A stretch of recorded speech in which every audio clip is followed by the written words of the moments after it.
Hello, ladies and gents. Hello, dear followers and dear members. Welcome back to our English count for learning English. Asalaamaaleykum sama gaay yi ñu ngi leen di nuyu góor ak jigéen di leen wax dal leen ak jàmm beneen yoon ci suñ chaîne YouTube bi ñuy jànge anglais. Today our lesson is useful expressions.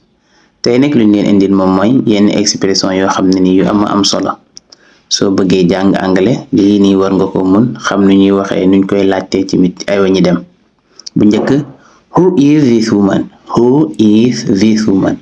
Who is this woman? Moom mooy jigéen kii kan la, jigéen kii kan la. Donc da koo jege moo tax mu ne ko this, jigéen kii kan la, wala nga téye photo bi di laaj kenn ne ko jigéen kii moom kan la kii nii.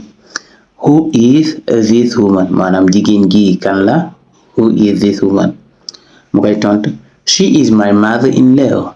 She is my mother-in-law. Maanaam sama goro bu jigéen la. Donc mother-in-law moom mooy goro bu jigéen rek. Donc mënoon na ko wax sama goro la. Lu tax ñu bind goro bu jigéen mooy dañ leen a waxal mother-in-law moom mooy signifie goro bu jigéen. She is my mother-in-law. Who are these women? Who are these women? I'm sorry. Who are these women? Maanaam jigéen ñi ñan lañ? Jigéen ñi. Jigéen ñee ñan lañ? Ñii nii ñan lañ? Dañoo bari moo tax mu ne ko ñii waxu ko kii dana ko ñii. Who are these women? Jigéen ñi ñan lañ? They are my friend. They are my friend. They are my friend. Samay xarit lañ. Samay xarit lañ. They are my friend. Donc friend bu amee s moom mooy fekk tekki ñu bari la. Donc mënoon na ko wax laaju ko dana ko ñii ñan la mu ne ko ñii samay xarit lañ. They are my friend. Who are you? Who are you? Who are you? Yow la kan? Par exemple nit yi dafa buntu bi nga ne ko yow la kan? Who are you nga koy wax, n'est-ce pas? I am Modou. I am Modou. Fekkee yow muy fëgg Modou nga tudd danga naan ko I am Modou. Man la Modou. waaw noo tudd nga ne ko I am Modou. I am your mother. I am your mother. Yeah, I'm your mother. Maanaam man la sa yaay. I am your mother. Fekkee da nga fëgg sa yaay dafa fëgg ngay naan kan la? Who are you? I am your mother. Who is this small girl? Small girl.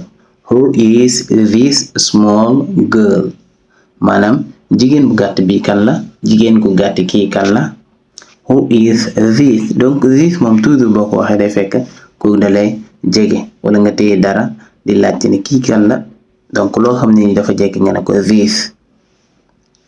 Who are those tall boys? Who are those tall boys? Who are those tall boys? Maanaam góor ñu njool ñee ñan lañ? Góor ñu njool ñee ñan lañ?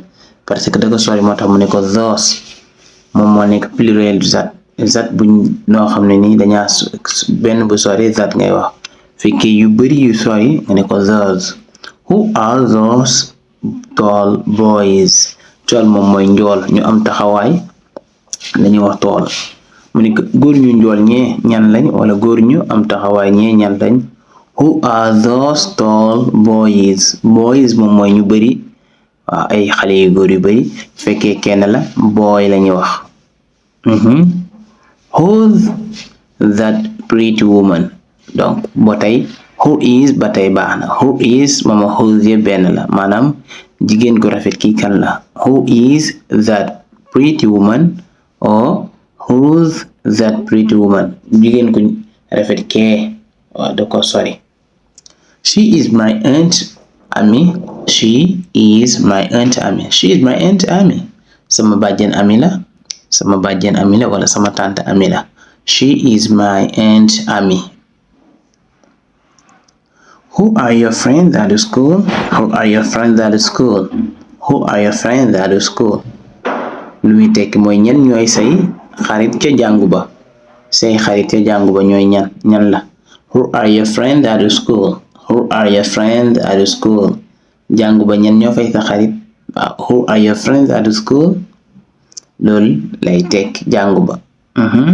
My friends at school are Ami and Pate. Mu koy tont. My friends at school are Ami and Pate. My friends at school are Ami and Pate.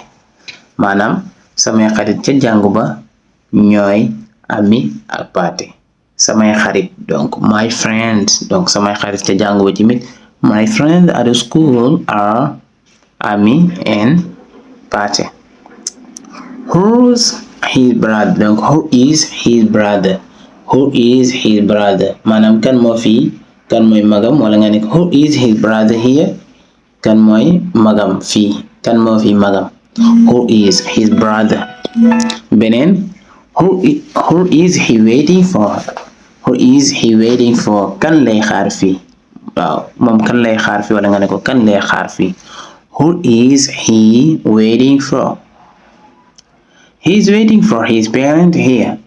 He is waiting for his parent here. waajuram yi lay xaar fii waajur gi moom la ñuy wax parents. Who called you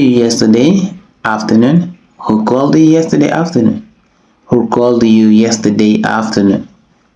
kan moo la doon woo démb ci yor gi waaw moom la ñuy wax yesterday afternoon. Who called you yesterday afternoon. Here the action has already finished donc action bi dafa jeex ba pare moo tax who called you. I want to know who teaches you English. I want to know who teaches you English.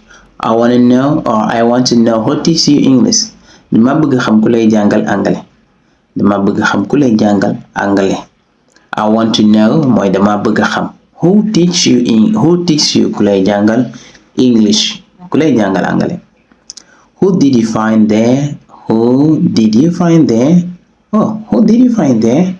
kan nga fekkoon foofu donc dafa pass moo tax ma ne ko fekkoon kan nga fekkoon foofu.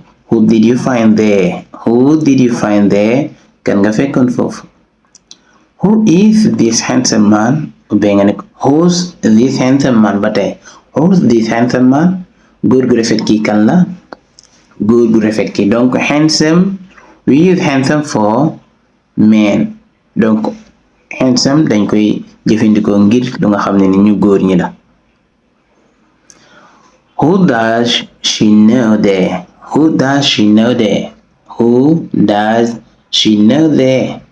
kan nga fa xam maanaam kan la fa xam who does she know there fekk da nga bëgg laaj nit ki ci mi kan nga fa xam who do you know there nga koy who do you know there kan nga fa xam comme nit ñëw na la dama demoon Tamba kan nga xam Tamba yow who do you know there or who do you know there kan nga xam foofu. Okay guys, thank you for listening to us. Thank you also for watching the videos. Again, don't forget to subscribe to learn more useful expressions, to improve your English skills, to improve your listening, your speaking also. Thank you guys. di leen di jaajëfal gaay ci seetaan bi ak déglu bi di leen wax rek bu leen fàtte ngeen abonné ngeen jàng yeneen expression yu bees ci mit di pratiquer di wax anglais ca nam gën a gaawee. Ayo guys, thank you and take care of yourself. See you in another class. Take care. Have a nice day.